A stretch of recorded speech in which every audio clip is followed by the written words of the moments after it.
యాకోబు రాసినటువంటి పత్రిక. ఇది ఒక ప్రాక్టికల్ బుక్. ట్రెడిషనల్ నుంచి ఒక ప్రాక్టికల్ లైఫ్ నడిపించే పుస్తకం. ఇది రియల్ లైఫ్ సిచ్యువేషన్స్ని చాలా స్పష్టంగా చెప్తుంది. తర్వాత యాకోబు రాసిన పత్రికలో ఎన్నో విషయాల గురించి యాకోబు చెప్పారు. తన పత్రిక ద్వారా యావత్ సంఘాన్ని తెలియజేశాడు. టెంప్టేషన్స్ శోధన గురించి చెప్పాడు.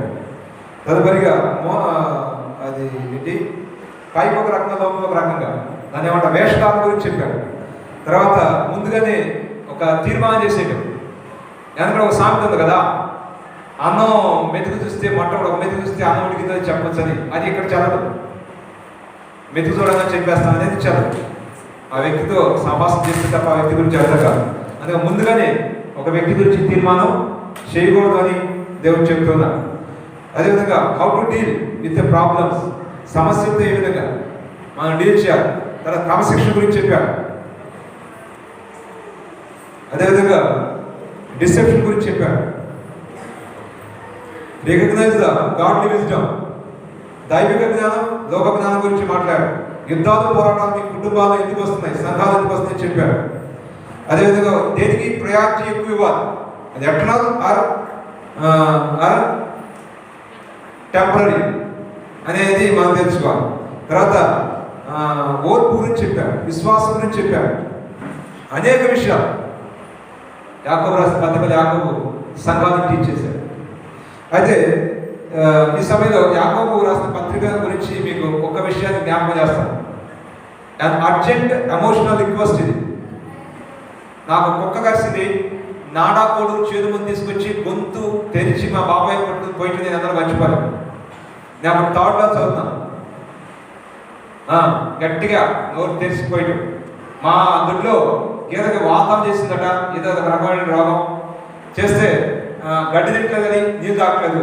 మా నాన్న మా బాబాయ్ చేస్తే గీత గట్టి కట్టేసి ఆ నోరు తెరచి ఆ బొంగులో మందు పోసి, తెలుసుగా బొంగు తెలుసుగా, బొంగులో మందు పోసి నోరు తీసి అంగిల్లో పెట్టి నేను ఎరుగులో గుర్తుంది. నేను అర్జెంట్, అది చాలా అర్జెంట్ అనమాట. ఎందుకంటే ఆ విధంగా కనుక చేయకపోతే నేను చచ్చిపోతాను. ఆ విధంగా చేయకపోతే మా దొడ్డు ఉన్న గీత చచ్చిపోతుంది. ప్లీజ్ మా పిల్లలు కంట్రోల్ చేయండి. అది బయట తీసుకెళ్ళి ఎంతలో అయినా పడుతుంది. పిల్లలు కుక్కు అన్నారు బయటకు తీసుకెళ్ళి అటు ఇటు తిరుగుతున్నాడు. అదేంటంటే కొంచెం చెమటలు పోస్తాయి, అంటే కొంచెం ఉమ్మదంగా ఉంటుంది కాబట్టి కొంచెం అటు ఇటు తిరిగితే ఈజీగా ఉంటుంది. ప్లీజ్ పిల్లలు కీ అని అనకూడదు. మీరు సదుపాయమే పెడతారు, చాక్లెట్ పెడతారు, అడ్డు ఉన్నవే పడదు. పిల్లలు నోరు మాత్రం తెరపడదు, కీ అనకూడదు, బ్యాగ్. ఎక్కడుందా మనం? an urgent emotional request. అది ఖచ్చితంగా చేయాలి, చేయవచ్చు వస్తా అనేది యాకోబు రాసిన పత్రిక. ఇది క్రైస్తవ సంఘమా, ఇది ఖచ్చితంగా పాటించాలి, పాటించడం చచ్చిపోతాం యాకోబు చెప్తున్నా. ఇలాంటి విషయాల్లో ఈ పరిశుద్ధ గ్రంథంలో యాకోబు రాసిన పత్రిక ఒక అదృష్టం కానీ భావిస్తున్నా.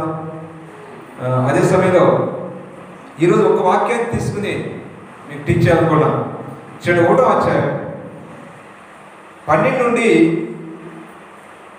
16 వరకు లేక 15 వరకు చదువుకుందాం. అయితే ఇంట్లో నాకు కావాల్సిన కోచమే ఆయన చదువుతాను. శోధన సహించేవాడు ధన్యుడు, అతడు శోధనకు నిలిచిన వాడై ప్రభుత్వం ప్రేమించే వారికి వాగ్దానం చేసే జీవ కిరీటం పొందును. దేవుడు కీడి విషయమై శోధింపనేరడు, ఆయన ఎవరిని గద్దింపడు, ఎవరిని శోధింపడు కనుక శబ్దం కూడా భరిస్తాడు.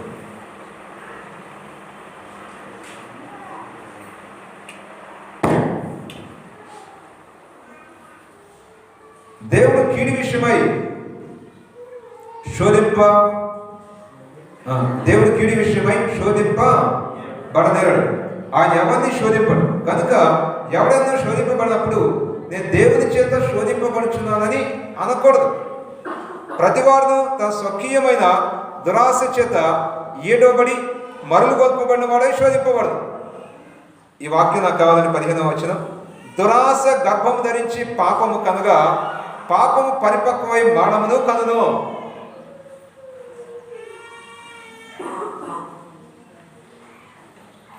దేవుడు శోధన పంపిస్తాడు. ఆ శోధనలో జీవ కిరీటం దొరుకుతుంది.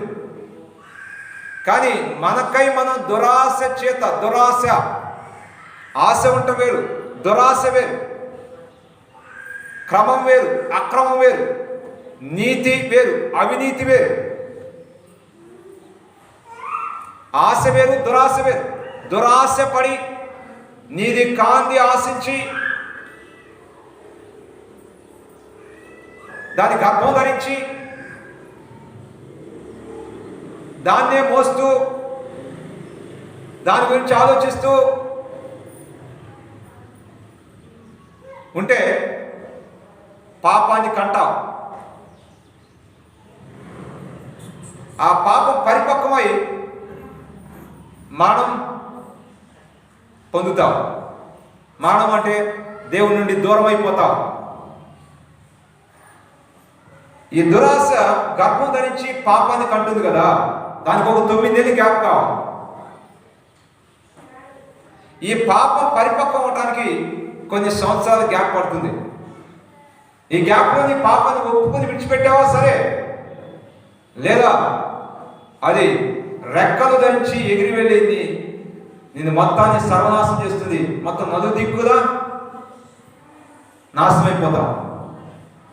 అయితే ఎందుకు పాపాన్ని కొంతమంది ఏమంటారంటే పొరపాటు అంటారు, తప్పు అంటారు.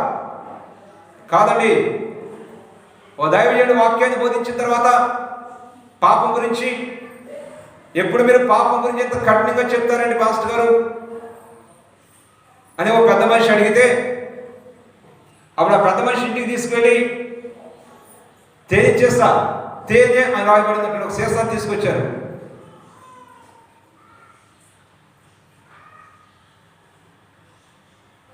విషం అని రాయబడిన మరో సీసాన్ని కూడా తీసుకొచ్చారు.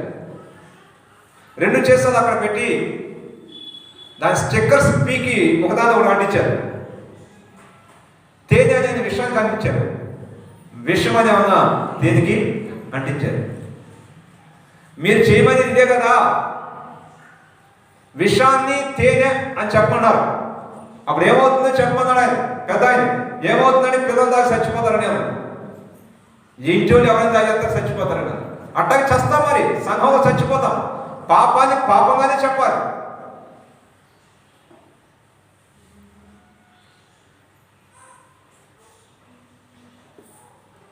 ప్రపంచవ్యాప్తంగా ఉన్నటువంటి పాపాలన్నింటినీ కూడా గ్రెగరీ అనే దైవజనుడు 7 రకాలుగా డివైడ్ చేశాడు.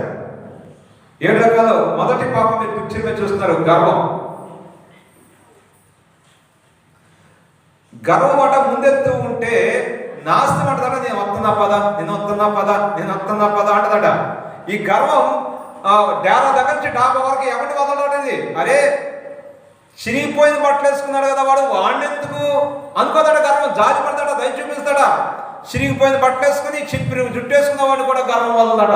అంత దారుణమైంది అది. అడుక్కు తిన్నవాడు కూడా అడగదాట, వదలదట అది. అరే, వాడు అడుక్కు తిన్నాడు కదా, వాడిని ఎందుకు అనుకోదాడ గర్వం. వాడిని కూడా పట్టి పీడిస్తున్నాడు గర్వం. పరలోకంలో దేవుని సముఖంలో ఉన్నటువంటి దేవతలను సైతం వదలదట అది. యెషయా గ్రంథం 14వ అధ్యాయం 12వ వచనం చెప్తుంది కదా, అక్కడ మొత్తాన్ని దేవదూతగా నడిపించేటువంటి లూసిఫర్ అంటే ఒక దేవదూత ఉంది. అది అద్భుతమైన దూత గణాలకే మొత్తానికి ప్రధానమైన దూత. ఆ దూతే మొత్తం దూతగణ కోటాను కోట్ల దేవదూత గణాలు మొత్తం నడిపిస్తుంది.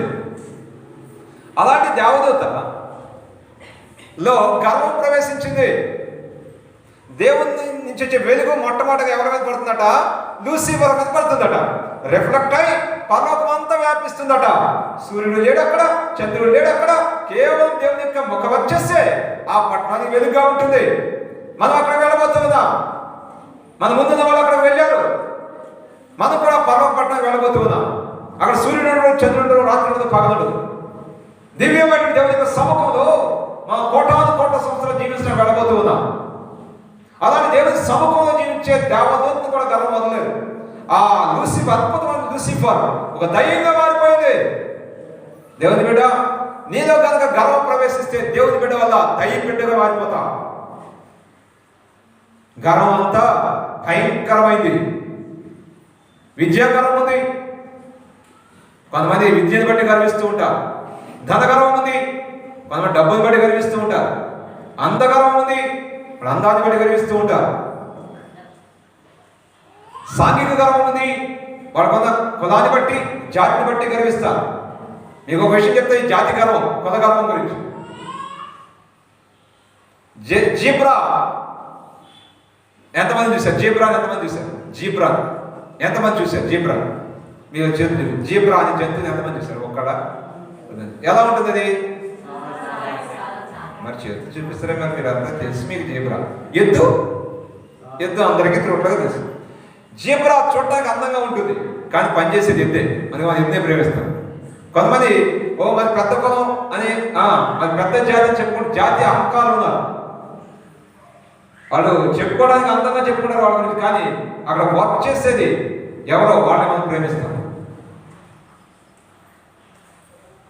జీబ్రా కంటే ఎద్దే ఎక్కువ పనిచేస్తుంది. యేసై కూడా అలాగే కావాలి. అసలు కష్టపడి పనిచేసే వ్యక్తి కావాలి, డబ్బులు కొట్టుకునే వ్యక్తి కాదు. ఈ గర్వం ఏ గర్వమైనా సరే, అది అందగర్వమా, సాంఘిక గర్వమా, ధనగర్వమా, విద్యాగర్వమా, నో మ్యాటర్, అది ఏ గర్వమైనా సరే ఖచ్చితంగా సర్వనాశం చేస్తుంది, అట్టడుగు బాగా తీసుకెళ్తుంది. కాబట్టి దేవుడు అంటాడు కదా, గర్వ హృదయులందరూ కూడా నాకు హేయుడు అంటున్నాడు. నాకు అసహ్యమైన వ్యక్తి ఎవరంటే గర్వ హృదయుడు. ఆయనకి దీనులు కావాలట, ఆయన అహంకారాన్ని ఎదిరిస్తాడట, దీనులకు కృప చూపిస్తాడట. ఆయన స్టైల్ అని. ఎవరు తమను తగ్గించుకుంటారో వాళ్ళని దేవుడు హెచ్చిస్తాడు. ఎవరో గర్వంగా ఆధ్యాత్మిక గర్వం ఉంటుంది కొంతమందిలో. ఆ పరిసేడు ఉన్నాడే ఆధ్యాత్మిక గర్విస్తేవాడు. నేను అలాంటి కాదు, ఇలాంటి కాదు, నేను మంచిగా ప్రార్థన చేస్తాను, ఉపవాసాలు ఉంటాను, బ్రహ్మాండంగా దేవుడికి ఇస్తాను, నా అంతటోడు ఎవరు లేడని చెప్పుకుంటున్నాడు. అది ఆధ్యాత్మిక గర్వం. అలాంటి తీసి పక్కన పడేసాడు దేవుడు. శుంకర్ ఉన్నాడు, గుండెలు బాదుకుంటూ ప్రార్థన చేస్తున్నాడు, అతన్ని నీతిమంతుగా తీర్చాడు. దైవజన్మా ప్లీజ్, మనలో ఈ గర్వం అనే పాపాన్ని మనం వదిలివేద్దాం. మందిరంలో కూర్చుంటే దేవుని బిడ్డగా కూర్చుందాం. నిజమైన హంబుల్ రిక్వెస్ట్. దేవుని మందిరంలో కూర్చుని నీవు దేవుని బిడ్డగా కూర్చోవాలి. ఒక్కలానికి ప్రతినిధిగాను, ఓ ధనం ఉన్న వ్యక్తిగాను, ఓ అందం ఉన్న వ్యక్తిగాను, ఓ సాంఘికపరంగా బయటకు నాకు అంత పలుకుబడింది అంటారు, అట్లా కూర్చోకూడదండి. దయచేసి దేవుని మందిరంలో దేవుని బిడ్డగా కూర్చోవాలండి. బయట ప్రధానమంత్రి కావచ్చండి, కానీ మందిరంలో దేవుని బిడ్డవండి. అలాంటి యాటిట్యూడ్తోనే దేవుని మందిరం గురించి దేవుని వాక్యాన్ని వినాలని. అప్పుడు దేవుడు సంతోషపడతాడు, నిన్ను బట్టి సంతోషపడతాడండి. నేను వాక్యం చేస్తే మీరు సంతోషపడటం కాదండి, నాలో ఆ పరిశుద్ధాత్మ సంతోషించాలండి. అప్పుడు నేను చెప్పిన వాక్యం రైట్ అండి. అందుకని మిమ్మల్ని కాసేపు నవ్వించి కవ్వించి మేము సంతోషపరిచేస్తే that's not a right way. మిమ్మల్ని సంతోషపెట్టడం కాదు ఇక్కడ నిలబెట్టింది దేవుడు. నేను తల్లి గర్భంలో రూపుదిద్ది ఎక్కడో నశించిపోయిందని ఎదిగి చేసి ఇక్కడ కోదాల పట్టణ తీసుకొచ్చింది మిమ్మల్ని సంతోషపెట్టాను కాదు, దేవుడిని సంతోషపెట్టాలని ఇక్కడ నిలబెట్టాడు. మీరు నా బలం కాకూడదు, దేవుడే నా బలం అవ్వాలి. అప్పుడే దేవుడు సంతోషపెడతాడు. నేను ఒక సేవకుడు మొత్తం పెట్టి పెడతాను, సూర్యాపేట వెళ్ళిపోతున్నాడు. ఆ సమయం అంతా కాలు ప్రాణం చేస్తూ ఉన్నాం. ఆయనతో మాట్లాడదాం, వెళ్ళిపోతున్నా అని చెప్తున్నాడే, మాట్లాడదాం. సరే, ఆయన ఎక్కించుకుని నల్గొండ వైపు కారెత్తు ఉంది. అది టాటా సుమో. ఆ కారులో ముందు డ్రైవర్ ఉన్నాడు, తర్వాత ఆ పక్కనే చిరాంపాల్ గారు ఉన్నాడు. ఆయన దేవుని సన్నిధికి వెళ్ళాడు.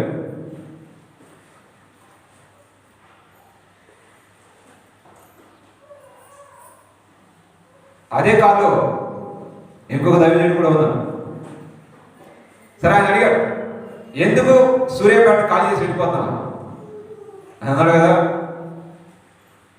మందిరానికి మైకి గురించాడు, మందిరానికి ఎంతో మందిరం కట్టడానికి అన్నిటికీ సహకరించాడు. ఆయన కొంచెం ఆధ్యాత్మికంగా దెబ్బతిన్నాడండి, ఆదివారం ప్రార్థన సరిగ్గా రావట్లేదండి, అందుకని నాకు చాలా నీరసం వచ్చిందండి అన్నాడు ఈ పాస్టర్ గారు, సూర్యాపేట పనిచేసే పాస్టర్. అప్పుడు ఆ కారులో ఉందని అరిసాడండి, అట్లా కారు అద్దాలని ఏసీ కారు అండి బాబు, రేవు రేవు రేవు అని అదిరిపోయేంత సౌండ్ అండి. ఎవడో ఈరోజు ఉంటాడో పోతాడో, నువ్వు నిలబడు, దేవుడి పక్షం నిలబడు, పెంచిన దేవుడు నమ్మదగిన వాడు, నువ్వు నిలబడి నిన్ను వాడుకుంటాడని చెప్పాడు. ఆ రోజు ఈ మాట ఎప్పుడు కూడా రోమం తెచ్చిపడుతున్నాయి. ఆ రోజు దేవుడు ఆ రోజు నా కోసం మాట చెప్పించాడు. అదే దైవజనుడు దేవుని ప్రతినిధిగా బ్రతకాలి తప్ప ఎదరున్న ప్రజలకు ప్రతినిధిగా బ్రతకడు. బ్రతికితే రాజకీయ నాయకుడు అవుతాడు, ఓ ఎమ్మెల్యేనో ఎంపీనో వార్డు మెంబరో కౌన్సిలర్ అవుతాడు. దైవజనుడు ఎప్పుడు కూడా దేవుని దగ్గర నుంచి వర్తమానం తీసుకొచ్చి ప్రజలకు బోధించేవాడు ఉండాలి.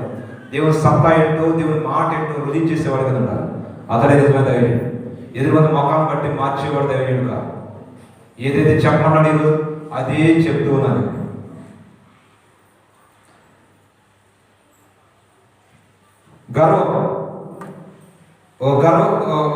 గర్వం కలిగిన వ్యక్తిగా, ధనగర్వమా, విద్యాగర్వమా, సాంఘికగర్వమా, ఇలా అందరూ కూడా గర్వంతో మనం కూర్చోకూడదు. దేవుని బిడ్డలుగానే మనం కూర్చోవాలి. తదుపరిగా 7 రకాల పాపాలు. మరొక పాపం కోపం. తన కోపమే తన శత్రువు అని మనం చిన్నప్పటి నుంచి తెలుసు. ఎవడ కోపం వాడికి వాడిని నాశనం చేస్తుంది. చూసారా కోపం కానీ ముఖం ఎలా ఉందో? కోపం లేకుండా ఎంత అందంగా ఉండేది, కానీ కళ్ళంతా బయటపడ్డాయి, కళ్ళంతా డెవిల్ లాగా కనపడుతుంది. ఒక వ్యక్తి కోపం ఆ వ్యక్తి టోటల్గా మార్చేస్తుంది. ఇంకా ఆడపిల్లల ముఖం కూడా పెట్టేవాడు, ఏం కానీ మీరు భయపడతారని పెట్టారు. విధంగా ఆడపిల్ల ఇప్పుడు అందంగా చూడాలనుకునే వ్యక్తిని ఎందుకంటే దేవుడు సృష్టించాడు. ఆ అందకడ పెడితే మనం భయపడదు. ఆ కోపంలో ఉన్న పిక్చర్ పెట్టడం ఉందండి, దాంతో ఆ పిక్చర్ చూస్తే నాకు భయం వేసింది. ఇంత భయంకరంగా ఉంటారు ఆడవాళ్ళ, కోపం వస్తే అంత భయంకరంగా ఉంటారు. అందమంతా మాయమైపోయి భయంకర దయ్యంలాగా కళ్ళు బయటకు వచ్చి జుట్టు ఇలా వచ్చి దయ్యంలాగా ఉన్నారు. బొమ్మలు వస్తే నాకు భయం వేసింది పెట్ట. అందుకే బాగుంటే పెట్టమని పెట్టాను. నేను జుట్టు లేదు కదా, తెలుగు దడుచుకుంటారేమో బొమ్మ తీసేసి. కోపం అంత భయంకరంగా ఉంటుందండి, ఒక వ్యక్తిని టోటల్గా మార్చేస్తుంది అంతే. మరి కోప్పడే వ్యక్తికి నష్టం అంటారా, లేకపోతే ఏ వ్యక్తిని కోప్పడదో ఆ వ్యక్తి నష్టం అంటారా?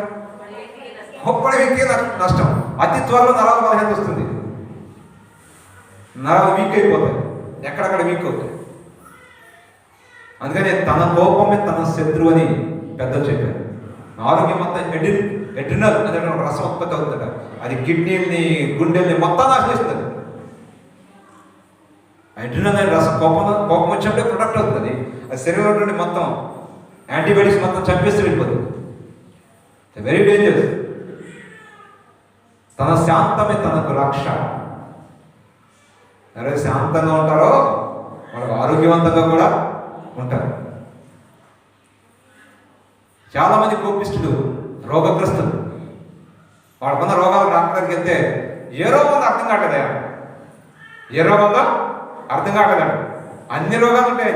కిడ్నీ వీక్, గుండె వీక్, నరాల వీక్, అన్నీ వీకే.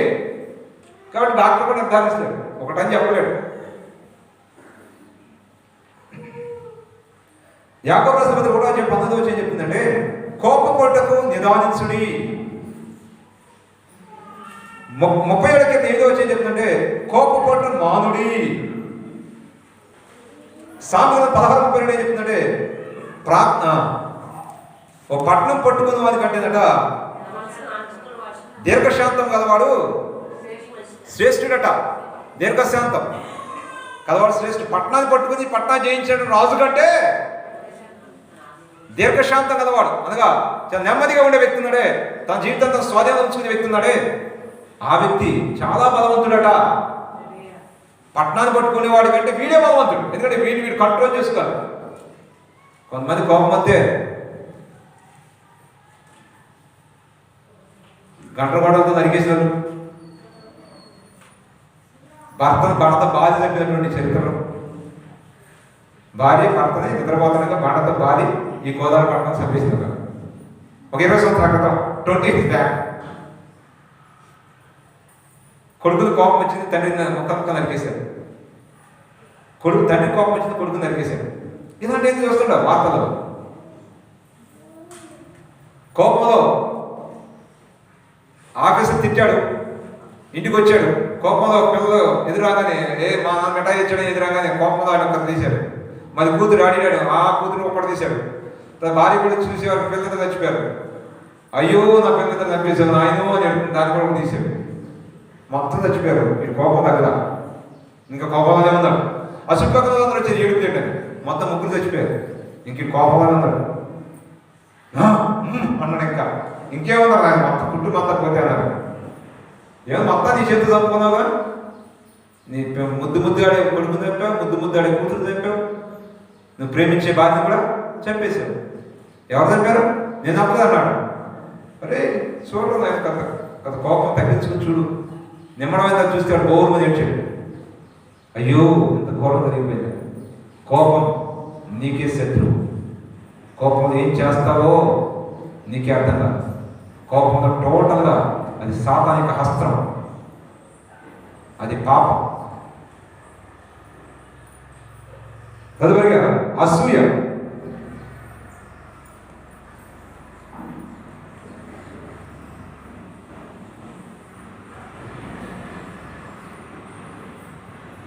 యోబు గ్రంథం 5:2 చెప్తుంది అంటే అసూయ ఫేస్ ఎలా ఉంటుంది చూడొచ్చు పిక్చర్లో. బుద్ధిహీనుడు అసూయ చేత చేస్తాడట.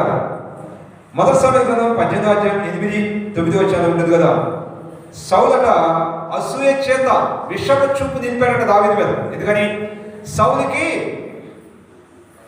1000 కొలది, దావీదుకి 10,000 కొలది అని పొగిడారట. అమ్మ మంచి చీర కట్టుకొచ్చిందనుకో, ఈ అమ్మకి అసూయ. వాడు తెల్లరి బట్టలు వేసుకెళ్తాడు అనుకో, ఈ అయ్యకి అసూయ. అసూయ ఎలాంటిదంటే ముళ్ళకంపలాంటిది. ముళ్ళకంపకి ఏం పని చెప్పండి? ఎల్లేరు బట్టలన్నీ చూస్తున్నది. ఎందుకే ముళ్ళకంప? ఆ ఎల్లేవుడు బట్టలు చూస్తామంటే నాకు అది సరదా అన్నాడు. అసూయ కూడా అలాంటిది. ఏం పని వస్తుంది, పక్కన పాడు చేయటమే దాని పని. సరే అసూయ పడుకు లాభం ఉందంటే ఆడికి కూడా లాభం. దేవుని సన్ని అసూయపడి ప్రార్థన చేస్తున్నాడు. ప్రభువా నా ఎదరవాడు ఒకటైతే నాకు 2 అన్నాడు. అసూయపడి ప్రార్థన. సరే వాడికి ఒక్కది పోతే 2 కళ్ళు పోయినాయి.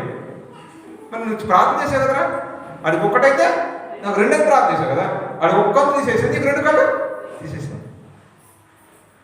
అసూయపడి ప్రార్థన అలా ఉంటుంది. ఎదరడు కంటే హైలో ఉండాలనుకుంటా ఉంటాడు. ఒక కోదాడపట్నంలో సేవకులందరూ కానీ పైన ఉండాలని చూస్తున్నాడు. ఇప్పుడు ఆయన సెల కొంటే, ఆయన కారు కొంటే, ఆయన బట్టలు వేస్తే ఇంకెవరు కోదాడపట్నం అలాంటివి ఉండకూడదా అని చూస్తాడు. చివరికి అన్ని అప్పులే మిగిలింది. ఎన్నడూ అసూయపడి బాగుపడి దాఖలాలేదు. పైన గొర్రె చూసి కింద గొర్రె నేను కూడా వస్తున్నా అని చెప్పాలి. అందుకని వెనకాలని చూడకూడదు, ముందుకు వెళ్ళాలని చూడాలి. క్షేమాభివృద్ధి కలుగు చేయాలి. ఎదరవాడి క్షేమాభివృద్ధి కలుగు చేసినప్పుడు నువ్వు దేవుని బిడ్డ అవుతావు.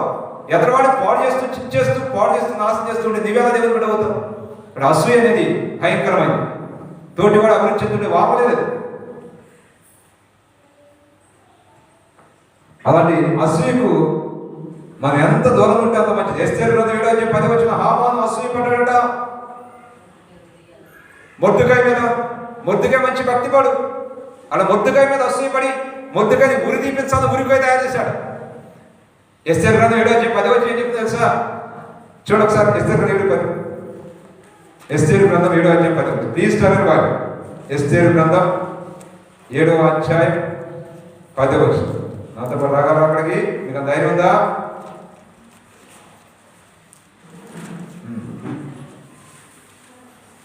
కాగా అంటే అదేదో అంతకుముందే జరిగింది అనమాట. హామాను మొర్దెకైకి సిద్ధం చేసిన ఉరి కొయ్య మీద వారు అతన్ని ఉరి తీసిరి. అప్పుడు రాజు ఆగ్రహం చల్లారిను. హామాను మొర్దెకైకి సిద్ధం చేసిన ఉరి కొయ్య మీద మొర్దెకైని రాజు ఉరి తీసిన. ఎవరిని తీశారట? హామాన్ని తీశారట. ఎవడైతే గోతులు చెప్తాడో, గోతులు తీసేవాళ్ళు ఉంటారు రకాల. గోతులు తీసేవాళ్ళు ఉంటారు, మనకు తెలియకుండా మన గోతులు తీసేవాళ్ళు ఉంటారు. అప్పుడు దేవుడు ఏం చేస్తాడంటే మన దేవుడి సరే ప్రార్థన చేస్తూ స్తుతిస్తూ ఉంటే దాన్ని బట్టి వాడికి సరిపోయేంత అయిందా పోయింది ఏం చెప్తాడు, ఇది ఆ గోతులు పెట్టి వాడిని పెట్టి పాతాడు, సరిపోయింది, ఫినిష్ అని. గోతులు తీసేవాళ్ళు భయపడాల్సిన అవసరం లేదు. మన వెనకాల గోతులు ఎక్కడ మనకు అప్రోచ్ మీకు పోయి చెప్తాడే మీరు పాతి పెట్టాలని పాడి అనుకుంటున్నామని చెప్పాడు మనకి. చెప్తే మన ఏమన్నా దేవాలయ స్తోత్రమయ్యా అక్కువ మాట పట్టింది వాడు ఎక్కడ కనపడతాడు, వాడు కాళ్ళు పెడతాడు. నాకు పోయి చెప్తాడు కదా అని వాడు కాళ్ళు పెడతాడు. ఇస్కరియోతు యోధ ఎదురుపడ్డాడు యేసై. ఇస్కరియోతు యోధ అమ్మేస్తాడు యేసై తెలుసా లేదా? ఎదురుపడ్డప్పుడు ఏం చేశాడు? అమాంతం కౌలించుకుని ముందు పెట్టుకుని, స్నేహితుడా నువ్వు చేయాలన్న పని త్వరగా చేయి. దేవుని చేతిలో ఉన్నటువంటి ప్రతి వ్యక్తి అలాగే మాట్లాడతాడు. నా జీవితంలో దేవుని అనుమతి లేకుండా ఏది జరగదు అన్న ప్రతి వ్యక్తి కూడా ఆ విధంగానే మాట్లాడతాడు. ఎందుకంటే ఎదరవాడు చేసినట్టు కీడుని బట్టి భయపడాల్సిన అవసరం లేదు. కీడుని మేలుగా మార్చే దేవుని చేతులు నీకు ఉంటే, నీ అపజయాన్ని విజయంగా మార్చే దేవుని చేతులు నీకు ఉంటే భయపడాల్సిన అవసరం లేదు. దేవుని సదా నమ్మకంగా బ్రతకం నేర్చుకుంటే చాలు, ప్రతిదాన్ని సరిచేయగా సమర్థుడు. దేవుని నామానికి మహిమ కలుగును గాక. యోసేపుని కొట్టారు, యోసేపుని గోతులు వేశారు, తర్వాత అమ్మి వేశారు. ఏం జరిగింది?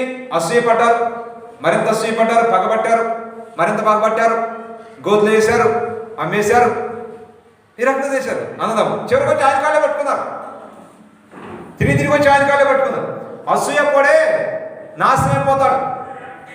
అసూయపడి అన్నదమ్ములే నాశనమైపోయి ఆ తింటానికి తిండి కూడా దిక్కడం లేక మళ్ళీ తిరిగి యోసేపు దగ్గరికి వచ్చారు. Don't forget that. అసూయ అంత భయంకరంగా నాశనం చేస్తుంది. నువ్వు ఎవరిని బట్టి అసూయ పడుతున్నావో అది నిన్ను నాశనం చేస్తుంది. దేవుడు ఒక వ్యక్తి దీవిస్తే చుట్టుపక్కల అసూయ పడతా దీవిస్తాడు. ఆ దేవుడు స్టైల్.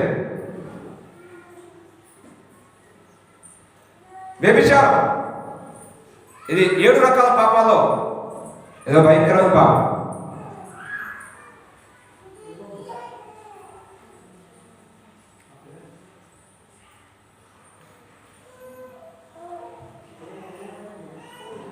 దీని ఆత్మ అద్భుతంగా ఉంటుంది,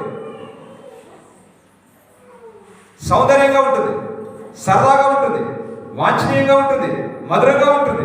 అబ్బా ఒక కొత్త ఎక్స్పెరిమెంట్ చేస్తున్నాడు వ్యభిచారం చేసేవాడు. భలే ఎక్స్పెరిమెంట్, మధురంగా అనిపిస్తుంది, కానీ ఫలితం చాలా నీచంగా ఉంటుంది. ఆరోగ్య విషయంలో చాలా దెబ్బతింటారు అలాంటి వాడు. ఈరోజు HIV పాజిటివ్తో బాధపడే వాళ్ళంతా వ్యభిచారం. వ్యక్తిగత అభివృద్ధి ఉండదు, ఆధ్యాత్మిక నపుంసకంగా తయారవుతారు. విడాకులతో న్యాయస్థానాలు నింపింది ఈ వ్యభిచారమే. అనేక మంది పిల్లల్ని అనాథలుగా చేసింది వ్యభిచారమే. ఇక్కడ పిల్లలు చదువుతూ ఉన్నారు.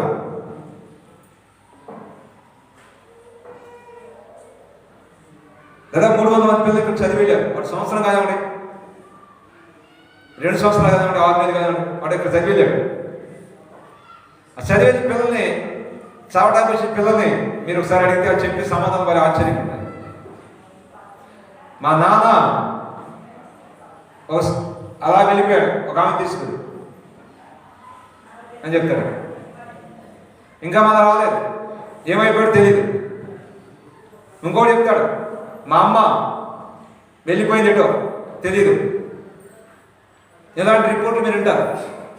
ఎందుకంటే వ్యభిచారం విప్లవాత్మకమైనటువంటి సాతాను విరిగిపోబడే హస్తం. ఇది విప్లవమే. సాతాను ఒక విప్లవాన్ని తీసుకొచ్చాడు. వాడు విప్లవం తీసుకొస్తే ఎలా ఉంటుంది అంటే న్యాయస్థానం మొత్తం పట్టం లేదు విడాకులతో. విడాకులు అని చెప్తే 7 సంవత్సరాలకు విడాకులు ఇస్తారు. ఎందుకంటే అన్ని విడాకులు న్యాయస్థానం నింపేసింది.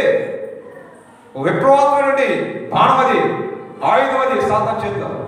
ధ్యానం వదులుతా, డాబం వదలదు, చదువుకుని వదలదు, భక్తి పని వదలలేదు, భక్తి లేదు వదలదు, భక్తి ఉన్నది లేదని మొత్తం టోటల్ మొత్తం అందమే నాశనం చేస్తున్నటువంటి ఒక ఆయుధం అపవాది చేతిలో విరివిగా పడే ఆయుధం ఈ రోజుల్లో వ్యభిచారం. దయచేసి దీని దగ్గర కొంచెం ఆలోచించాలి. వ్యభిచారం చేసే వ్యక్తికి అది ఓ ప్రేమ దేవతగా చూపిస్తాడు సాతాను. ఎందుకంటే కామదేవత, కానీ సాతాను ఎలా రూపకల్పన చేస్తాడంటే అది ఒక ప్రేమ దేవతగా రూపకల్పన చేస్తాడు. మహామహుల్ని మోసం చేశాడు వాడు. ఎంత గవర్నర్ని మోసం చేశాడు. గవర్నర్ పదవిలో ఉన్నటువంటి ఉన్నతమైన పదవి గవర్నర్ పదవి. అలా గవర్నర్ పదవిలో ఉన్న వ్యక్తి సైతం వదలలేదు. ప్రధానమంత్రిని వదలలేదు, రాష్ట్రపతిని వదలలేదు, గొప్ప గొప్ప వ్యక్తులను వదలలేదు, సైంటిస్ట్ని వదలలేదు, ఎవరిని వదలది.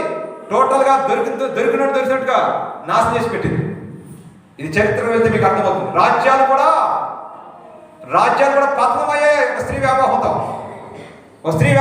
రాజ్యాలు పతనమైపోయాయి, గంగలో కొట్టుకుపోయాయి, యుద్ధాలు చేశాయి రాజ్యానికి మధ్య ఒక స్త్రీ వ్యామోహంతో పతనమైపోయారు. వ్యభిచారం అంత భయంకరమైనటువంటి అపవాది విరివిగా వాడే వస్త్రం ఇది. దీని దగ్గర మధ్య ఆగి ఆలోచిస్తే విషయం మనకు అర్థమైపోతుంది. ఆకుండా స్పీడ్గా వెళ్ళామనుకోండి, వెళ్ళావో పతనం, అక్కడ తిరిగి కోరుకోలేదు. ఒక అమెరికా స్త్రీ దగ్గరకు వెళ్ళి అనేక మంది పెళ్లి చేసుకున్నారు. ఆమెను ఇంటర్వ్యూ చేశారు. ఇంటర్వ్యూ చేస్తే ఆమె చాలా అందగత్తే, కానీ జీవితంలోకి వెళ్తే అంత శూన్యంగానే ఉంది. నేను చచ్చిపోవాలి, ఆత్మహత్య చేసుకోవాలి అని చెప్తున్నాను. మిమ్మల్ని ముందు కూర్చోబెట్టింది మీరు వాక్యాన్ని జాగ్రత్తగా వింటారని. మీరు ముందు కూర్చుని వెనక్కిళ్ళారనుకోండి, పదే వెనక్కిళ్తే కూర్చున్న వాళ్ళకి డిస్టర్బెన్స్గా ఉంటుంది. దయచేసి మీరు గమనించాలి. ముందు కూర్చున్నట్టు వాడు అక్కడ వెనకాల గోడ దగ్గర కూర్చొని మిమ్మల్ని ముందుకు ఎందుకు తీసుకొచ్చారంటే మీరు వినాలి అని నా ఉద్దేశం. మీ ముఖాలు చూస్తూనే వాక్యాన్ని చెప్పాలి, కానీ మీరు లేచి వెళ్తూ ఉంటే విచిత్రంగా ఉంటుందా? Don't do like that. దేవుడు నీతో మాట్లాడుతుండగా ఈ భూమి మీద ఎవరితోనూ మాట్లాడు. దేవుడు నీతో మాట్లాడి ఇక్కడ కూర్చోబెడితే నువ్వు ఎవరితోనూ మాట్లాడు. నీ ఫోన్ స్విచ్ ఆఫ్లో ఉండాలి, నీవు పూర్తిగా ఆఫ్లో ఉండి వాక్యం వినాలి. నువ్వేం ఆలోచించుకో, పూర్తి ఆఫ్ అవ్వాలి. ఆఫ్ అయి కూర్చుని వినాలి, అప్పుడే దేవుడు నీతో మాట్లాడతాడు. నువ్వు ఆధ్యాత్మికంగా దీవించబడకుండా అన్ని విషయాలు దీవించబడినా ఒరిగేదేవి లేదు. సాతానికే చేయి. ఆధ్యాత్మిక వర్ధిల్లి అప్పుడు మిగిలిన విషయాలు వర్ధిల్లేవనుకోండి, అప్పుడు దేవుని నామానికే మహిమ కలుగుతుంది.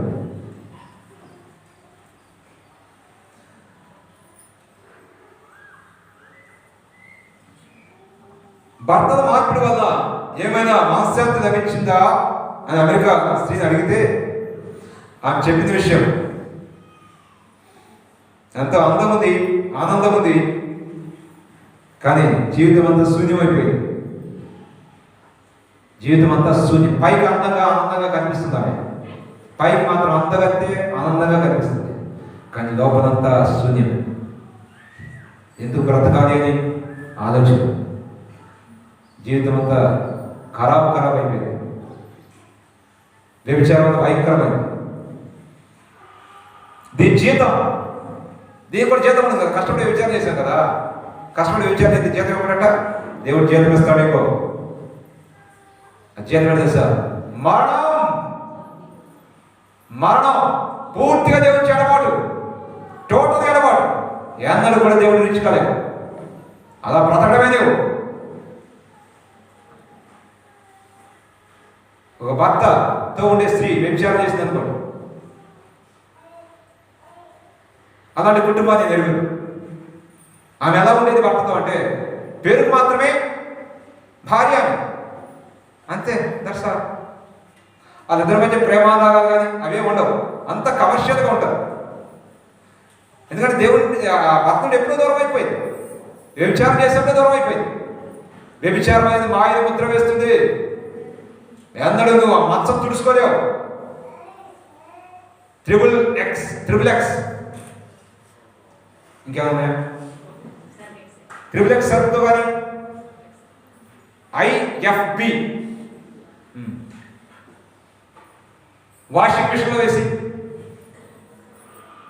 దానిలో ఎసెన్స్ అని వేసి నువ్వు ఎంత ఉతికినా మచ్చపోదు. నిన్ను వేసి పడగది బాగా మచ్చపోదు. మాయని ముద్ర వేస్తుంది. అది ఒక్కసారి వ్యభిచరించామంటే జీవితం మొత్తం అది జ్ఞాపకం చేస్తున్నావు. ఏడ్చేవలే నోర్మోయి నీ బతుకున్నావు తెలుసు అంటుంది. జర జాగ్రత్తగా ఉండాలి బిడ్డ. అక్కడ కనుక తప్పామనుకోండి టోటల్ జీవితం తప్పిపోతుంది. పాస్టర్ గారు మీరు వాక్యాన్ని బోధిస్తున్నారు, మీకు ఎప్పుడు ఎదురు కాలేదంటే నాకు కూడా ఎదురైంది బిడ్డ. వాడిని జయించి బయటకు వచ్చాను. అందుకే వాక్యాన్ని దమ్మగా బోధించగలుగుతున్నాను. ఇది మాయని ముద్ర వేస్తుంది. దీని చరిత్ర తెలిస్తే చూసుకోగలరు. తల వంపు తెస్తుంది. ఇది పూర్తిగా నీ హ్యాండ్ ఓవర్ తీసుకుని నేను ఆడిస్తుంది, అధికారం చలాయిస్తుంది. వ్యభిచారం కాబట్టి చాలా జాగ్రత్తగా ఉండాలి. తిండిపోతాను భోజన ప్రియత్వం. 230 కేజీల బరువు ఉన్నవాడు. ఎంత బరువు? ఈ వ్యభిచారం గురించి పిక్చర్ మీరు చూడవచ్చు. భార్య మీద మరొక స్త్రీ చేయబట్టుకోవడం, తిండిపోతాం. చూడండి ఎక్కడ తిన్నాడు బాబురే, ఓర్నేది టిఫినే 5 తినే టిఫిన్ ఒక్కడే తినేస్తున్నాడ. డాక్టర్ బిల్లీ గ్రాహం గారట గొప్ప దయ్యుడు. ఆయన దేవుని దగ్గరికి వెళ్ళారు. ఆయన ఒకసారి ఒక వాక్య పరిచయం చేయడానికి వెళ్ళినప్పుడు ఒక ఇంట్లో ఉండడం జరిగింది. అయితే ఆ ఇంట్లో ఒక భోజన ప్రియుడు ఉన్నాడు. 5 తినేటువంటి 11 చికెన్ అతను ఒక్కడే తిన్నాడు. అంటే పాస్టర్ గారు అన్నారట, అలా తింటే నీ ప్రాణానికి ముప్పు అన్నారట. అంటే వాడు విచిత్రమైన నవ్వునవి ఇంకొంచెం నెయ్యి తీసుకుని రాసుకుని పోసుకుని తింటా ఉన్నాడు. అప్పుడు డాక్టర్ బిల్లీ గ్రాహం గారు అనుకోండి, నీ గొయ్యి నువ్వే తీసుకున్నావు అన్నాడు. నీ గొయ్యి నువ్వే తీసుకున్నావు. కొంతమందికి తిండి విషయంలో వివరం ఉండిస్తావు. రాత్రి తినాలా పగలే తినాలా, ఏం తింటే ఆరోగ్యం ఎలా ఉంటుందో తెలియదా. ఏది పడితే తింటా ఉంటారు, దొరికిందా తింటారు. సోమరితనం కూడా నాకు యాడ్ అవుతుంది.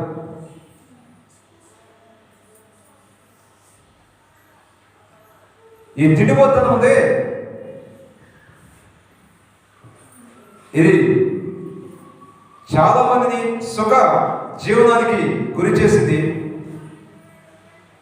తిండిపోతుగాను త్రాగుబోతుగాను చేసి దరిద్రం చేసింది. భూ సంబంధమైన మనసుతో ఉంటారు వీళ్ళు. వాళ్ళ కడుపు భూ సంబంధమైన మనసు. అందుకనే పిలిపి రాసిన పత్రిక ఈ సిలువకు శత్రువులు 3వ అధ్యాయం రిజిస్టర్ గారు 3వ అధ్యాయం 10 సహోదరులారా 18 అనేకులు క్రీస్తు సిలువకు శత్రువులుగా నడుచుకొంచున్నారు. వీరిని గురించి మీతో అనేక పర్యాయం చెప్పి ఇప్పుడు నువ్వు ఏడ్చుని చెప్పుచున్నా. నాశనమేవారు అంతవారు గడిపేవారు దేవుడు. ఒక సహోదరుడట ధ్యానం చేయడానికి వెళ్ళాడట. దైవ ధ్యానం కళ్ళు మూసుకుందానే ఆయనకి ఇవ్వాల్సిన గుర్తొస్తున్నాడట, డబ్బులు ఇవ్వాల్సిన. మళ్ళీ గట్టిగా కళ్ళు మూసుకున్నాడు. మళ్ళీ గట్టిగా కళ్ళు మూసుకుంటే ఆయన ఇవ్వాల్సిన వాళ్ళు గుర్తొస్తా ఉన్నారా, ఆ ఇల్లు గుర్తొస్తున్నాడు, వ్యక్తులు గుర్తొస్తున్నాడు. ఎంత దైవ ధ్యానం చేద్దామని కళ్ళు మూసుకున్నా ఎప్పుడు ఈ భూ సంబంధ విషయాలు గుర్తొస్తున్నాయట. పరమానంద దేవుడి గురించి చింత రావట్లేదట. అందుకే కొన్నిసార్లు ట్రై చేసి నా వల్ల గాలి మానేసాడు. కొంతమంది భూ సంబంధ విషయాలతో చెప్పాడు ఉంటారు. కళ్ళు మూస్తారో ఎప్పుడు ప్రార్థన చేసేవాడు కూడా భూ సంచారం, ఎప్పుడు ధ్యానం చేసేవాడు గురించి చెప్పాను. ప్రార్థన చేసేవాడు ఇప్పుడు చెప్తుంది. ధ్యానం చేయడానికి వెళ్ళి కళ్ళు మూసుకుంటే అన్ని భూ సంబంధ విషయాలు గుర్తొస్తున్నాయి. డబ్బులు ఆయన ఇవ్వాల్సినాడు, ఆయన ఇవ్వాల్సినాడు, ఈయనే గుర్తొస్తున్నాడు. అందుకే దైవజనం మానేసాడు. సరే ప్రార్థన చేసేవాడు దాకా వద్దాం. వీళ్ళు ప్రార్థన చేస్తే ఎప్పుడు నేను నా పిల్లలు నేను నా పిల్లలు నా భార్య నా భర్త నా పిల్లలు ఎప్పుడు ఇక్కడ ప్రార్థన ఆమెదంటారు. ఎప్పుడు భూ సంబంధమైనటువంటి మనస్సు, ఆ కడుపు, వారి కడుపే వారి దేవుడు. ఆ కడుపు గురించి 3 విషయాలు చెప్తాను. ఈ కడుపు గురించి 3 విషయాలు. ఒకటండి, ఎప్పుడు భూ సంబంధ మనస్సు గురించి చెప్తుంది. ఏం తిందామే, త్రాగుదామే, ధరించుకుందాం అనేది కడుపు. రెండోది శరీర సంబంధిగా తెలియజేస్తుంది ఈ కడుపు. ఎప్పుడు శరీర సంబంధి ఆత్మ సంబంధి కాదని చెప్తుంది ఆ కడుపు. ఈ జీవితమే జీవితం అని చెప్తుంది ఆ కడుపు. ఎంతవరకే లోకస్వార్త 12వ అధ్యాయం. లోకస్వార్త 12వ అధ్యాయం. రాగా నాతో పాటు ధైర్యం ఉందా? రండి.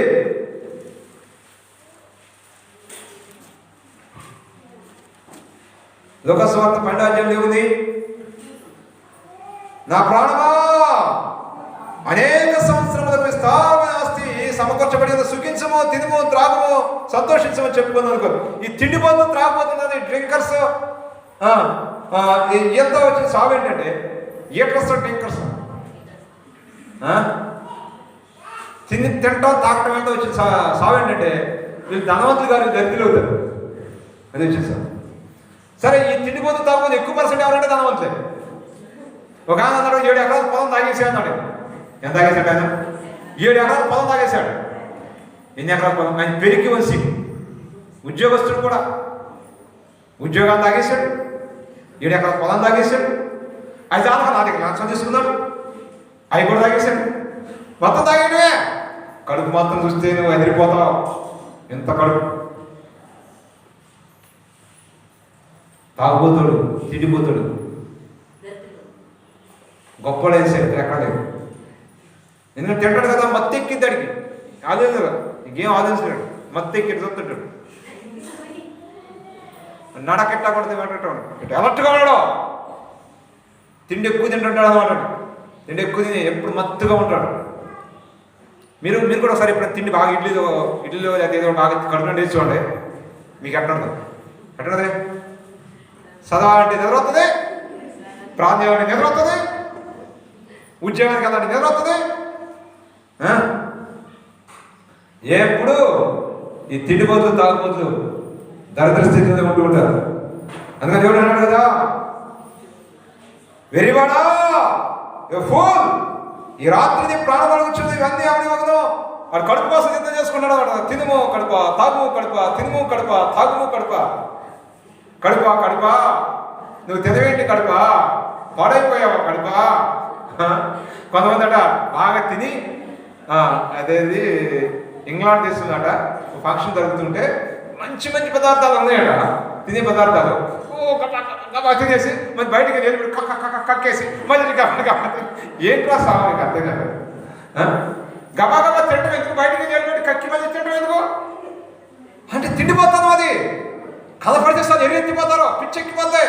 అమ్మో అన్ని పదార్థాలు ఎత్తంటే తినేయాలి, తినడం మీద వామిటింగ్ చేసుకుని మళ్ళీ తింటాం. దరిద్రమైన స్థితి అనమాట. చాలా మంది అనారోగ్యం పాలవడం గల కారణం వాళ్ళు తిండిపోతారు. సోమర్థనం, అవకాశాన్ని వినియోగం చేస్తుంది. సోమర్థనం, పనికి అయిష్టత, బద్ధకం, అశ్రద్ధ, మందత్వం, వీళ్ళు సోమరిపోతారు. సోమరి చేవని ఎద్దకు వెళ్ళము వాటి మొదటి సోమరుడు ఎట్లా పోతాడు? ఎప్పుడు మొత్తంగానే ఉంటాడు. గాఢ నిద్రపోతూ ఉంటారు, పని చేయడానికి ఇష్టపడరు. జీవితం మొత్తం అసమర్థతతో, నిరుత్సాహంతో నింపబడి ఉంటుంది. దోపిడి కూడా వస్తాడే దానికి దోసుకెళ్ళిపోవడానికి, మొత్తం దోసుకుపోతున్నాడు. వీళ్ళు ఎలా ఉంటారంటే ప్రవాహంలో కొట్టుపోయి దొంగలాగా ఉంటారు. ప్రవాహంలో కొట్టుపోయి దొంగ పని అంటారా, కష్టం అంటారా? వాదుపడి వాగుతో కొట్టుకుపోతున్నారు. అర్థమైందా మీకు? వాదుపడి నదిలో వాదుపడి నీటిలో పడి కొట్టుకుపోయి దొంగకేమో పని అంటారా? అట్లా కొట్టుకుపోతా ఉంటారు, దీంట్లో అట్లా బతుకుతా ఉంటారు. అంతే, అట్లా బతుకుతా ఉంటారు. జీవితం సాధిద్దాం, ఎదురేద్దాం. చేపల ఎదురెత్తుంది, వాగు ఇటు కొడుతుంటే అది ఇట్టే కుడుతుంది, ఎదురెత్తుంది. జీవితంలో ఏదైనా సాధిద్దాం, కొట్టుకుపోయే దొంగలా ఉండదు. మనం జీవితంలో ఏదైనా సాధిద్దాం అనేటువంటి ఆశ పడకూడదు. సోమరుడికి తిన్నామా, త్రాగామా, నిద్రపోయామా, సోమర్తనం అనేది తడికొడదని నీ గొంతుకి సంపిస్తుంది. నీకు తెలియదని పాపం అని, అది భయంకరమైన పాపం. సోమరుడు ప్రార్థన చేయలేడు, సోమరుడు పడుదల ఉండదు, సోమరుడు గట్టిగా దేవుని కొరకు నిలబడలేడు, వాదుబడి కొట్టుకుపోతా ఉంటాడు. ప్రార్థన చేసుకుందామంటే ప్రార్థనలా జీవిస్తుంటాడు. వాక్యం చెప్పుకుందామంటే వాక్యం అలా వింటూ ఉంటాడు. ఆ వాక్యం పట్టడదో, ఆ ప్రార్థనలో పట్టడదో అంటే ఎంటాడంతే వదిలిపెట్టేస్తాడంతే. సోమరుడు లక్షణం, దేని మీద నిలబడలేడు. సోమరి క్షేమ చేతకు వెళ్ళము, వాటి నటలు కనిపెట్టి జ్ఞానం తెచ్చుకోదము. ఆ వేసవకాలం అందే ఆహారాన్ని సిద్ధం చేసుకుంటాడు. దేనికోసం? రాబోయే వర్షాకాలం కోసం. అవి వేసవకాలంలో చలికాలం, వర్షాకాలం రాబోతుంది కదా, అప్పుడు చూడు అక్కడ కదా సామెత గ్రంథం కదా, వేసవి కాలం ముందు ఆహారం సిద్ధపరచుకోను. ఒక ప్లాన్ ఉంటుంది ఆ దగ్గర. సోమవారం దగ్గర ప్లాన్ ఏముండదు. ఆ ప్లాన్ ఒకటే, నిద్రపోవడం. ఎక్కడ దొరికితే అక్కడ నిద్రపోవడమే. పై విచారకర్త లేకుండా, అధిపతి లేకుండా, వేసవి కాలం ముందు ఆహారం సిద్ధపరచుకోను, కోతకాలం ముందు ధాన్యం కూర్చుకోను. సో మరి ఎందాక పడుకొని ఉంటావు, ఎప్పుడు నిద్రలేస్తావు? ఇంకొంచెం నిద్రపోతాను, ఇంకొంచెం మురుగుతాను, ఇంకొంచెం చెప్పి చేతులు ముసుకుని పోతుంటానయ్యా. సోమవారం లక్షణం. అందుచేత దోపిడిగా వచ్చినట్టుగా దారిద్ర్యం యొద్దకు వచ్చును, ఆయుధాలు వచ్చినట్టుగా లేబి యొద్దకు వచ్చును. ఎందుకు చింపిని కూడా ధరిస్తాడు అంటే సోమరవాడు ఇది దీనికే. రాష్ట్రపతి ధనాపేక్ష, ధనాశ. 7 రకాల పాపాల్లో చివరి పాపం ఏంటంటే ధనాశ. ధనాశ ఎలాంటిదంటే ఇది దేవుడి సొమ్మును కూడా వదిలిస్తుంది. ధనాశ పనులు దేవునికి కూడా ఇవ్వాల్సిన ఇవ్వలేదు. ధనాశ ఒక ఆఫ్రికన్ ఖండంలో ఒక కప్ప ఉందట. ఆ కప్ప నల్లజీవనే తింటుందట. ఎప్పుడు దాకా తింటుంది అంటే, హలో, ఎప్పుడు దాకా తింటుందంటే పొట్ట పగిలి చచ్చేవారు తింటుందట. అది ధనాశ అనేది ఎలాంటిది? పొట్ట పగిలి చచ్చే వరకు ఆశిస్తూనే ఉంటుంది. ధనాశట ఉప్పు నీటి వంటిదట. ఉప్పు నీళ్ళు మీరు తాగండి, సముద్రపు నీళ్ళు. ఎన్ని నీళ్ళు తాగి నీకు దాహం తెరు. సరే, నీ ఇంట్లోనే ఉప్పు నీళ్ళు కలుపుకొని తాగుతుండు, ఎన్ని నీళ్ళు తాగి దాహం తెరు, తాగుతామని ఇంకా కావాలి. అట్లాగే ధనాపేక్ష కూడా అలాంటిది. ధనాపేక్ష సమస్తమైన కీడులకు మూలం. చాలామంది విశ్వాసం తొలగిపోయి, దేవునికి తొలగిపోయి, నానా విధమైన బాధ చేత తమను తామునే పొడుచుకుని చచ్చారట. ధనాపేక్ష అంత ఘోరమైంది. ఈరోజు డబ్బుని సంపాదించినటువంటి వాళ్ళ చరిత్ర మనం చూస్తే అర్థమవుతుంది కదా. రూపాయి కూడబెట్టి కోట్లు సంపాదించారు, కానీ వ్యక్తిత్వం పోయింది, జీవితం పోయింది, కుటుంబం పోయింది, బిడ్డలకు అక్కరాని జీవితం అయింది. ఎన్నో జీవితం. అది డబ్బులునే కానీ బ్రతకడానికి రోజులు లేవు, డబ్బులునే కానీ తినడానికి ఆరోగ్యం లేదు. ధనాపేక్ష అతి భయంకరమైంది. డాబా మీద ఒక వ్యక్తి అట నిద్ర పట్టగా డాబా మీద తిరుగుతున్నాడు. ధనాపేక్ష, ధన సమృద్ధి చెంది నిద్ర పడతాడ. బైబిల్ నేను చెప్పి మాట బైబిల్ కావాలి చూడండి, ప్రసంగం ఉందా. ధనాపేక్ష ధన సమృద్ధి చేత నిద్ర పట్టదట. సరే, మనోడు ధన సమృద్ధిగా ఉందా, నిద్ర పడుతుందా? డబ్బులు వాళ్ళు ఇంటికి తేగలేస్తారు, మీరు తేగలేస్తారు, ఇంటి తేగలేస్తారు, మళ్ళీ కాపులు పెడతారు, మరి కుక్క కడతారు, మళ్ళీ మళ్ళీ మళ్ళీ మళ్ళీ ఏం పెడతారు? పోలీస్ కాపులు పెడతారు. ఏం కాపు పెడతారు కదా. ఎప్పుడు కాపులా కాసే పోలీసు కుక్క ఒకటి ఉంది. ఎప్పుడు కాపులా కాసే పోలీసు కుక్క ఏంటది? 24 hours కాస్తూనే ఉంటుంది కాపు. ఏంటది? ఉండే కదా, గోడ గీస్తాడు.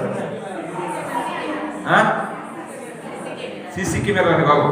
అదేంటి బాబు, 24 గంటల కాసే కుక్క. 24 గంటల కాపులా కాసే పోలీస్ కుక్క అంటే సీసీ కెమెరా పెడతారు, కుక్కను పెడతారు, తాళేస్తారు, 5 నిద్ర పట్టదు.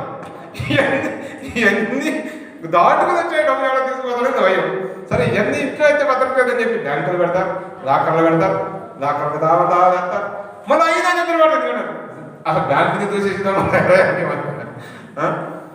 ధన వృద్ధి చేత నిద్ర పట్టనటువంటి ఒకడు ఉన్నాడు.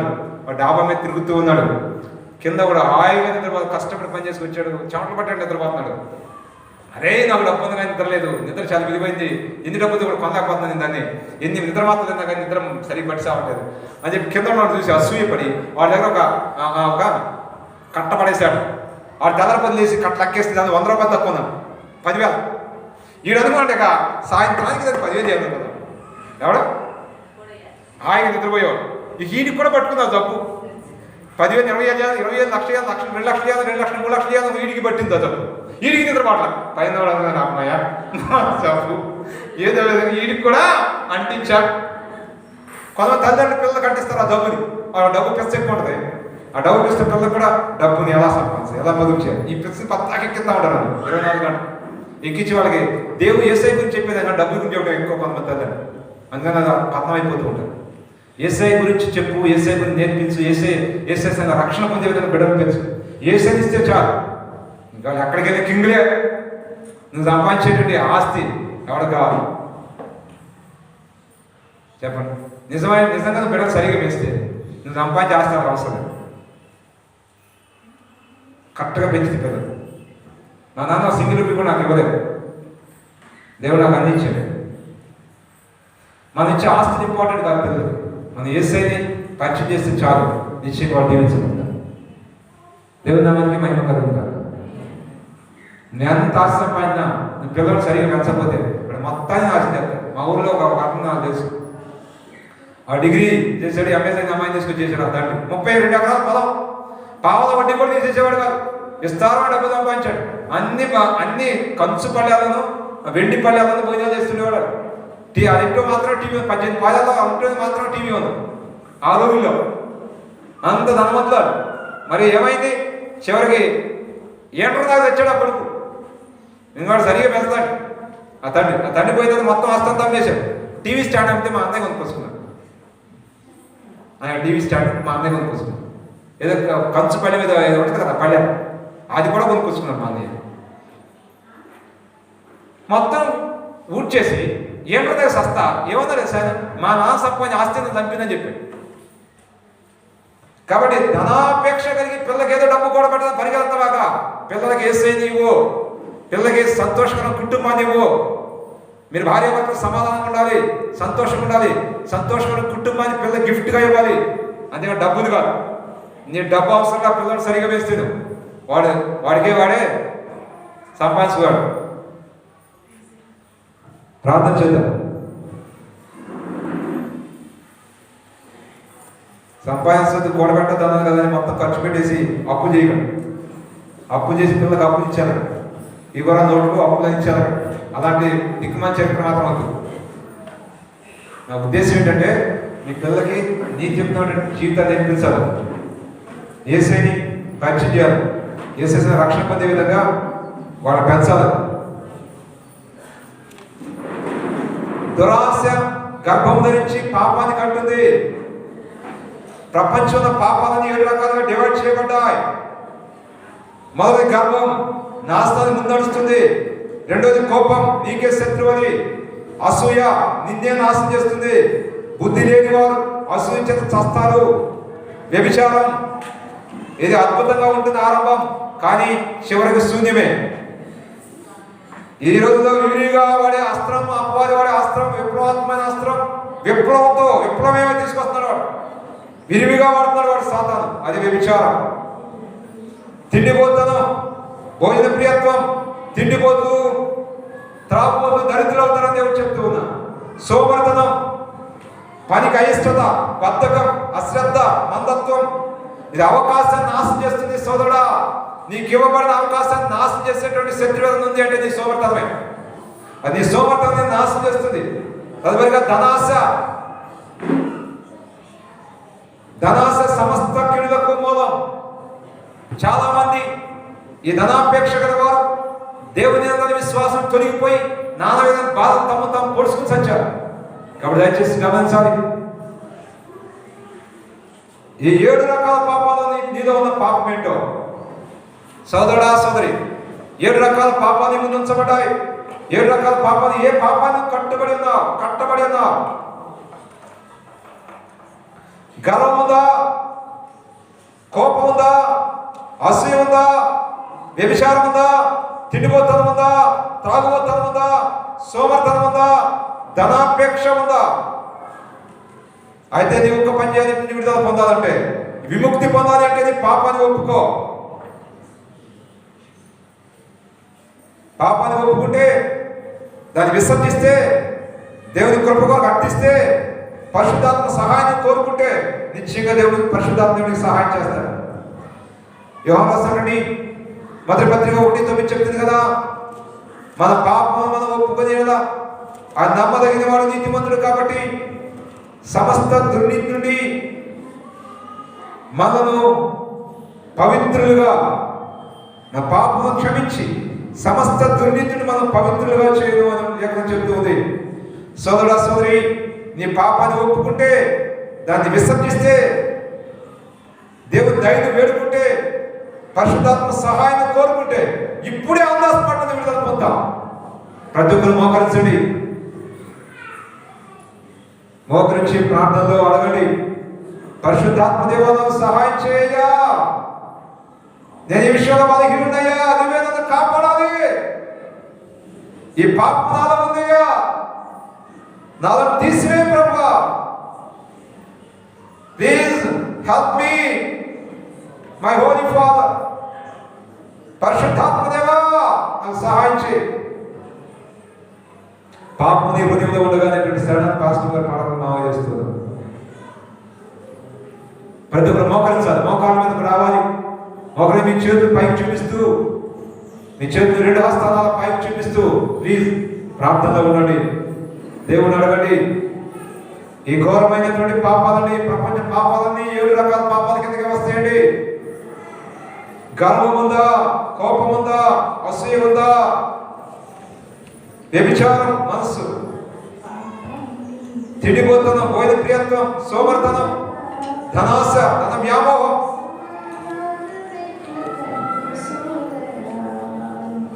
పాపం నీ హృదయములో ఉండగా,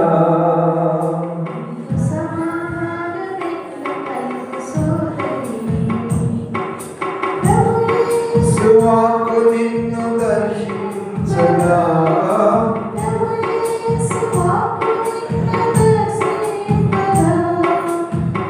పూర్ణ శాంతి నీకు లభించుగా, పూర్ణ శాంతి నీకు లభించుగా, పాపం నీ హృదయములో ఉండగా,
దేవునితో మాట్లాడుతూ ఉండగా మౌనమేలా సహోదరి సహోదరుడా, నీ పాపాన్ని ఒప్పుకుంటే దీవించబడతావు, నేను విసర్జిస్తే దీవించబడతావు.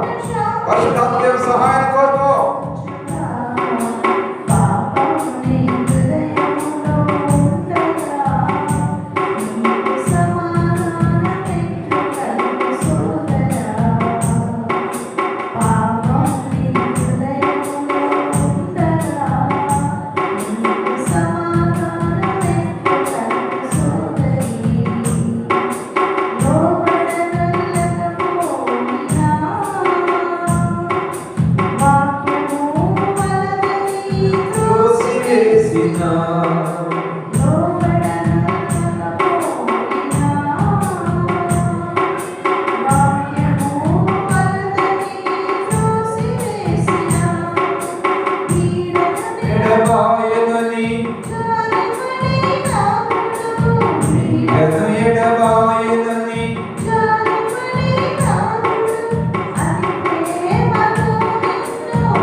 ప్రేమతో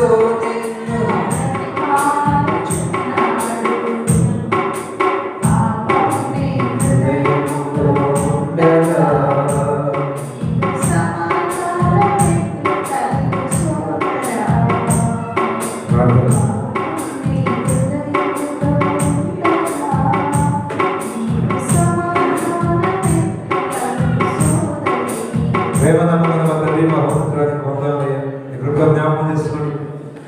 7 రకాల పాపాలు మాలో ఉన్న పాపాన్ని మేము ఒప్పుకుంటూ దాన్ని విడిచిపెడుతూ ఉన్నాం. నీ మెండైన కృప మాకు దయచేయండి అయ్యా. పరిశుద్ధాత్మదేవా నాకు సహాయం చేయండి. తద్వారా మీరే మహిమ పొందలే. యేసు దివ్యనామములో వేడుకొంచున్నాం పరమ తండ్రి. ఆమేన్.